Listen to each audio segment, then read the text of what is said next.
नमस्कार, स्वागत है आप सभी का। आपके साथ मैं हूं मोनिका सिंह। तो पाकिस्तान में आम चुनाव का मतदान जारी है। 12 करोड़ 85 लाख मतदाता मतदान कर रहे हैं, अपने मताधिकार का इस्तेमाल कर रहे हैं। 5121 उम्मीदवार किस्मत आजमा रहे हैं। पीटीआई, पीएमएलएन और पीपीपी के बीच ये महामुकाबला है। चुनाव के लिए बनाए गए हैं 9,07,000 मतदान केंद्र और हिंसा के मद्देनजर सुरक्षा के चाक चौबंद इंतजाम किए गए हैं। चप्पे चप्पे पर सेना के जवान तैनात किए गए हैं।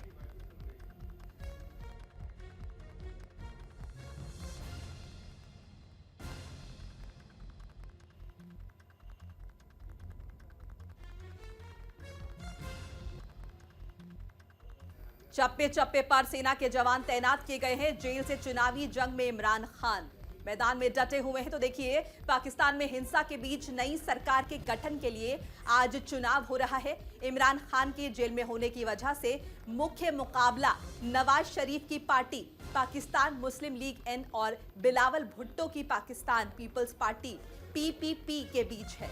कहा जा रहा है कि नवाज शरीफ इस दौड़ में सबसे आगे है और वो चौथी बार प्रधानमंत्री की कुर्सी पर बैठ सकते हैं। इसकी बड़ी वजह सेना का उन्हें मिल रहा बेतहाशा समर्थन है। पाकिस्तान की सेना ने इमरान खान के बाद नवाज शरीफ पर दांव लगाया है। नवाज शरीफ की जीत सुनिश्चित होने के पीछे पाकिस्तान की सेना की गुड बुक में उनका सबसे ऊपर होना माना जा रहा है। सेना की इमरान खान से तल्खियां बढ़ी हुई है, जिस वजह से पाकिस्तान में नवाज शरीफ का सिलेक्शन एक तरह से पक्का माना जा रहा है। उम्मीद ये लगाई जा रही है कि नवाज शरीफ एक बार फिर पीएम आवाज लौट रहे हैं। देखिए, पाकिस्तान में इलेक्शंस हो रहे हैं, ये वाक्य ये अपने आप में एक हास्यास्पद वाक्य है, क्योंकि डेमोक्रेटिक वे से इलेक्शंस हो रहे हैं। डेमोक्रेसी है पाकिस्तान में, ऐसा हमें बताया जाता है। लेकिन ये कौन सी डेमोक्रेसी है कि वहां पर आपकी कोई भी सरकार ये पूरे 5 साल का कार्यकाल नहीं पूरा कर पाती है। बीच में ही मिलिट्री कू हो जाता है और आपकी मिलिट्री रूल करने लगती है। तो पाकिस्तान में आप कितने भी इलेक्शंस लो, लेकिन वास्तव रूप में पाकिस्तान पर रूल करता है वो है पाकिस्तान की आर्मी। देखिए, ये एक बड़ा अजीब इलेक्शन है जिसमें पहले से मालूम है कौन प्राइम मिनिस्टर बनेगा और कौन सी पार्टी को कितनी सीटें मिलेंगी। दो मेन कैंडिडेट हैं वैसे देखा जाए तो। एक फॉर्मर प्राइम मिनिस्टर जो थे नवाज शरीफ, मियां नवाज शरीफ, और दूसरे बिलावल भुट्टो, ये भी रेस में है, लेकिन ये बहुत पीछे नज़र आते हैं। अब कोशिश नवाज शरीफ की है कि उनको सिंगल लार्जेस्ट पार्टी इमर्ज हो। दूसरी तरफ एक चीज़ और भी है, अगर बहुत कोलिशन में हो सकता है कि नवाज शरीफ प्रधानमंत्री न बने, बल्कि वो अपनी बेटी मरियम को भी प्रमोट कर सकते हैं। सेहत भी उनकी ठीक नहीं है, और दूसरी बात यह है कि उस कोलिशन को पीछे से चलाना उनके लिए ज़्यादा आसान होगा।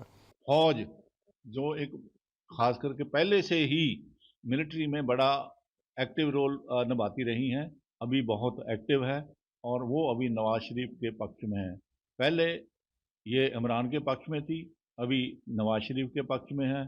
आर्मी चीफ के बदली के बाद तो और भी इसमें कोई संशय नहीं रह जाती कि फौज जो है इसका पूरा पक्ष लेगी। और तकरीबन अगर हम अगर कहें तो 100% चांस जो हैं नवाज शरीफ के भी हैं। और पीपीपी अगर लें बिलावल भुट्टो की, उसमें भी कुछ सीटें मिल सकती हैं, ज़्यादा सीटें नहीं मिलेंगी क्योंकि उसकी इतनी ज़्यादा मशहूरी नहीं है, ना उसका प्रचार इतना हुआ है, हमने देखा है। उम्मीद तो यही दिख रहा है कि नवाज शरीफ जो है नेक्स्ट पपेट होंगे। तो बेसिकली जो आर्मी है वो पीछे है सारे इस इलेक्शन के। जो पाकिस्तान का रहन सहन, सोच विचार, बिजनेस, सब के पीछे फौज है। और फौज जिसको चाहेगी उसी को प्राइम मिनिस्टर बनाती है, उसी को गवर्नमेंट देती है और उसी को हटा देती है और उसी को अंदर कर देती है। जैसे जैसे फौज चाहेगी वैसे वैसे काम चलेगा, और यही होना है। और अगली जो अभी इलेक्शन आ रही है इसमें भी यही होना है।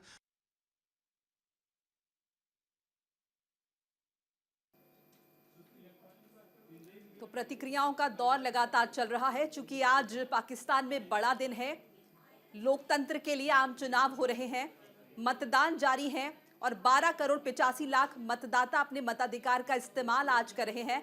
5,121 उम्मीदवार अपनी किस्मत आजमा रहे हैं और सुरक्षा के लिहाज से चप्पे चप्पे पर पुलिस बल तैनात किया गया है। और पाकिस्तान में मतदान जारी है। इस बीच एक खबर आ रही है, अशांत खैबर पख्तूनवा में गोलियां चली हैं। चुनावी हिंसा में एक सुरक्षा कर्मी की मौत हो गई है। देखिए, पाकिस्तान में मतदान जारी है, लेकिन जैसा कि आशंका जाहिर की जाती है, पाकिस्तान जैसा इलाका जहां पर हमेशा आतंकी हावी रहते हैं, यहां पर अशांत खैबर पख्तूनवा से खबर, चुनावी हिंसा में एक सुरक्षा कर्मी की मौत। चप्पे चप्पे पर पुलिस बल तैनात किया हुआ है, लेकिन इस बीच देखिए, जहां पाकिस्तान में मतदान जारी है, एक सुरक्षा कर्मी की मौत की खबर है। शांत खैबर पख्तूनवा में गोलियां चली हैं, हिंसा की खबरें हैं और चुनावी हिंसा में एक सुरक्षा कर्मी को अपनी जान से हाथ धोना पड़ा है। और बलूचिस्तान में लास्ट की खबर भी पहले हमने आपको दिखाई थी। तो पाकिस्तान में मतदान है, लेकिन इस बीच देखिए, आतंकी वारदातें कम होने का नाम नहीं ले रही हैं। लगातार इस तरह की खबरें सामने आ रही हैं। एक तरफ मतदान जारी है और ऐसे में जो लोग जिन्हें घरों से बाहर निकलना है अपने मत का इस्तेमाल करने के लिए, जाहिर है उन्हें अपनी सुरक्षा की कितनी चिंता होगी। बड़ी चुनौती है सरकार के सामने। और अभी देखिए, चुनावी हिंसा में एक सुरक्षाकर्मी की मौत भी हुई है।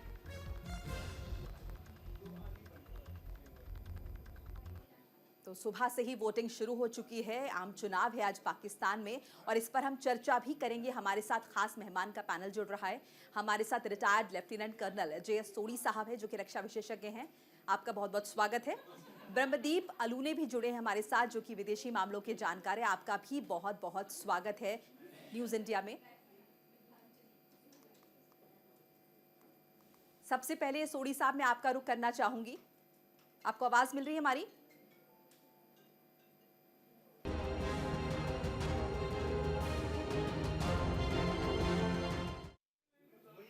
तो पाकिस्तान का चुनावी रण जो है वो सज चुका है। तमाम उम्मीदवार चुनावी मैदान में अपनी किस्मत आजमाने के लिए और लोग भी अपने घरों से बाहर निकल रहे अपने मताधिकार का इस्तेमाल करने के लिए।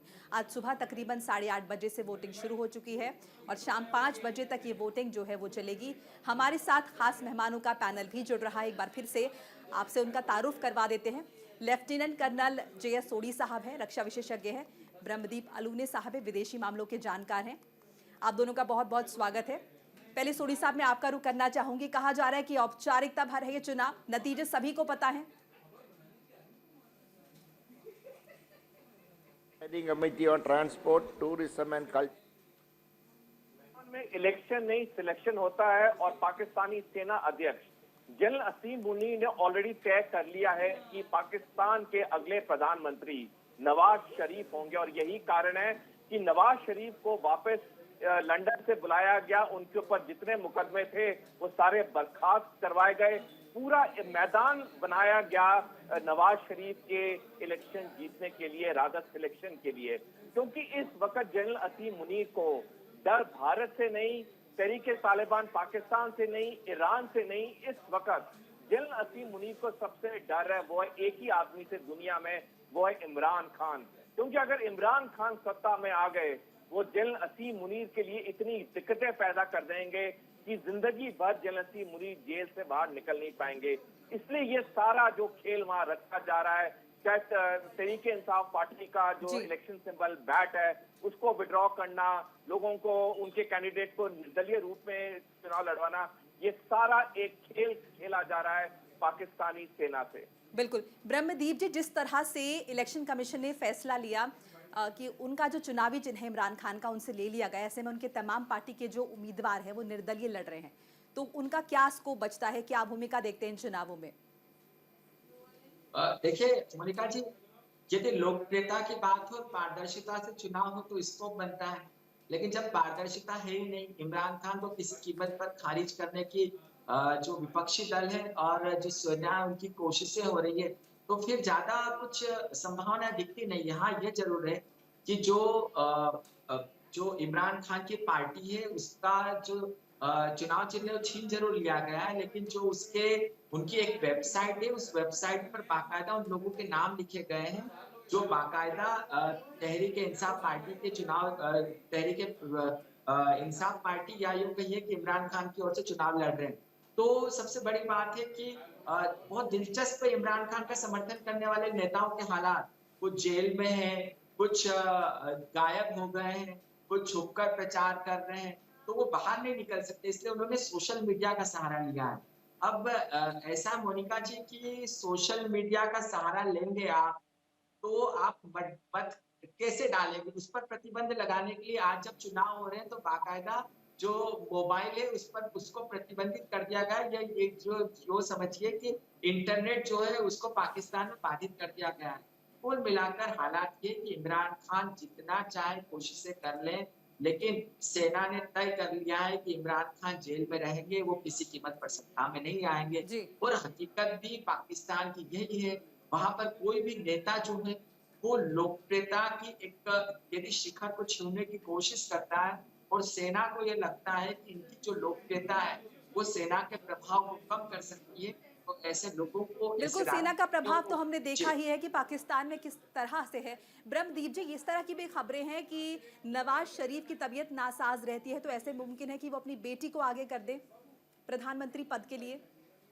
नहीं, बिल्कुल इसकी संभावना इसलिए कम लगती है मोनिका जी, क्योंकि जो मरियम शरीफ है वो पिछले कुछ दिनों में नेतृत्व तो कर रही है, लेकिन यदि मरियम को आगे किया जाता है तो हो सकता है कि शहबाज शरीफ नाराज हो जाए या कि जो पंजाब के कद्दावर नेता है वो नाराज हो जाए। और नवाज शरीफ जो है वो शख्स है जिनके पक्ष में बिलावल भुट्टो भी कहते हैं कि उनकी पार्टी अलग है लेकिन प्रधानमंत्री हमारे नजर आते हैं। तो चेहरा ऐसा होना चाहिए जो सब में सामंजस्य बना ले, और नवाज शरीफ को सेना भी इसलिए पसंद करेगी, इसका एक प्रमुख कारण यह भी है कि जो चीन और पाकिस्तान का इकोनॉमिक कॉरिडोर है उसको लेकर बहुत ज्यादा कर्ज बढ़ता जा रहा है पाकिस्तान पे। दूसरी बात यह है कि पाकिस्तान का जो व्यापार व्यवसाय पूरी तरीके से ठप्प हो गया है, और तीसरी बात यह है कि जो बहुत सारे फिरके हैं, जो कौमें हैं, जो सेना के खिलाफ उठ खड़ी हुई है, तो ऐसे में कोई ऐसा सर्वमान्य नेता चाहिए जिस पर लोगों का भरोसा हो, जिस पर सेना का भरोसा हो, और जिसमें व्यवसाय करने की समझ भी हो। तो ये जो चीजें हैं या ये जो उद्देश्य है, ये उद्देश्य पूरा करते हुए नवाज शरीफ नजर आते हैं। सबसे बड़ी बात है कि नवाज शरीफ जो है देखिए, चुनाव का मेन उद्देश्य तो यह है कि जनता के हित के लिए काम हो। सोढ़ी साहब, मैं आपसे जानना चाहूंगी, जनता का हित तो यहाँ पे कहीं दिखता नहीं है। एक तो तमाम तरह की आतंकी गतिविधियां हो रही हैं। अगर हम उम्मीदवारों की बात करें तो बहुत सारे उम्मीदवारों का जो बैकग्राउंड है, आतंकियों से उनकी साठगांठ है। हाफिज सईद पार्टी बना रहे हैं, वो चुनावी मैदान में है। ये कैसा हित साध रहे हैं ये पाकिस्तान की जनता के लिए? मोनिका जी, 1947 में जब भारत आजाद हुआ और पाकिस्तान एक नए देश के रूप में उभरा, तब दोनों देशों की तिजोरियां तकरीबन खाली थी, लेकिन पाकिस्तान की आर्थिक हालत भारत से अच्छी थी। तब पाकिस्तान का पर कैपिटा जीडीपी 83.3 अमेरिकी डॉलर था, भारत का थोड़ा कम 82.2 अमेरिकी डॉलर था। लेकिन 1947 से लेकर 2024 तक जब भारत दुनिया की 5वीं अर्थव्यवस्था बन गया और पाकिस्तान के नागरिकों के पास खाने के लिए खाना नहीं, पीने के लिए पानी नहीं, और वो आर्थिक संकट में से गुजर रहा है वो देश, इसके लिए सिर्फ पाकिस्तान की नीयत और नीतियां खराब हैं। क्योंकि जो भी पाकिस्तान में हुकूमत करने आया उसने पहले अपनी जेब भरी। जो भी पाकिस्तानी सेना का सेनाध्यक्ष बना, उस जनरल ने अपने अकाउंट बड़े बड़े किए। और इस बीच एक बड़ी खबर आप लोगों को रोकना चाहूंगी, बड़ी खबर अपने दर्शकों तक पहुंचा दे हम। दिल्ली मेट्रो स्टेशन पर बड़ा हादसा हुआ है। गोकुलपुरी मेट्रो स्टेशन का एक हिस्सा गिर गया है। बड़ी खबर इस वक्त की दिल्ली मेट्रो से जुड़ी बड़ी खबर आ रही है, जहां पर एक हिस्सा टूटकर गिरा है। गोकुलपुरी मेट्रो स्टेशन का ये हिस्सा गिरा है। मेट्रो स्टेशन का ये जो हिस्सा गिरा है, इसकी वजह से हादसा हुआ है और 4 लोग जख्मी बताए जा रहे हैं। फिलहाल दमकल की गाड़ियां मौके पर मौजूद है। दिल्ली मेट्रो, दिल्ली की लाइफलाइन, जिसमें लाखों लोग रोज ट्रैवल करते हैं, अपने गंतव्य तक पहुंचते हैं, एक जगह से दूसरी जगह जाने के लिए इसका इस्तेमाल करते हैं, सुबह से लेकर रात तक, तकरीबन 11 साढ़े 11 बजे तक। और ये देखिए, यहाँ पर गोकुलपुरी मेट्रो स्टेशन का एक हिस्सा टूटकर गिर गया है और इस हादसे की वजह से लोग जख्मी हुए हैं। दमकल की गाड़ियां फिलहाल मौके पर मौजूद है रेस्क्यू करने के लिए। की तस्वीरें हम आपको दिखा रहे हैं। मलबा पड़ा हुआ है क्योंकि गोकुलपुरी मेट्रो स्टेशन का एक हिस्सा टूटकर गिरा है और इस हिस्से के टूटने की वजह से यहां पर लोग जख्मी हुए हैं।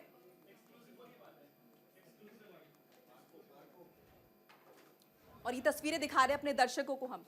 ये देखिए गोकुलपुरी मेट्रो स्टेशन, जहां पर ये हिस्सा टूटकर गिरा है मेट्रो स्टेशन का, और इस हिस्से के टूटने की वजह से बड़ा हादसा हुआ है।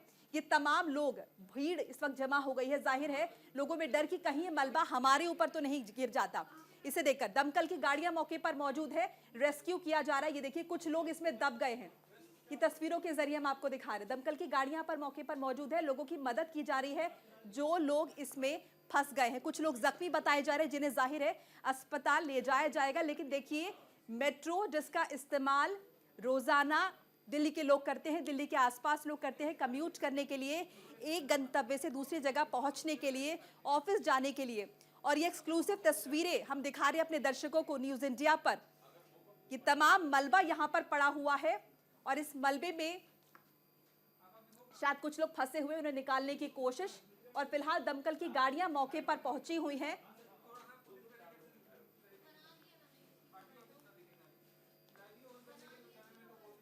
तस्वीरें दिखा रहे हैं हम।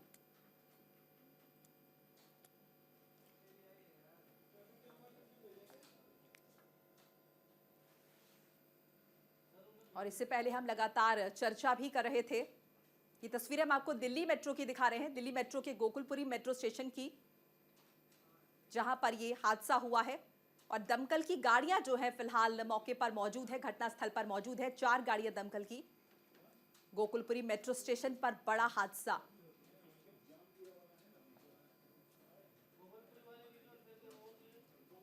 और देखिए इससे पहले हम चर्चा कर रहे थे पाकिस्तान के आम चुनाव को लेकर, हमारे साथ खास मेहमान भी मौजूद थे। क्या होगा, क्या निकल कर आएगा नतीजे, ये पता चल ही जाएगा। फिलहाल नवाज शरीफ का नाम सबसे ऊपर आ रहा है। आप दोनों का बहुत बहुत शुक्रिया हमारे साथ जुड़ने के लिए और अपनी राय रखने के लिए। और पाकिस्तान का चुनावी रण जो कि सज चुका है, इस पर लगातार हमारी चर्चा जारी रहेगी। लेकिन फिलहाल इस बुलेटिन में इतना ही। आप देखते रहिए न्यूज़ इंडिया। नमस्कार।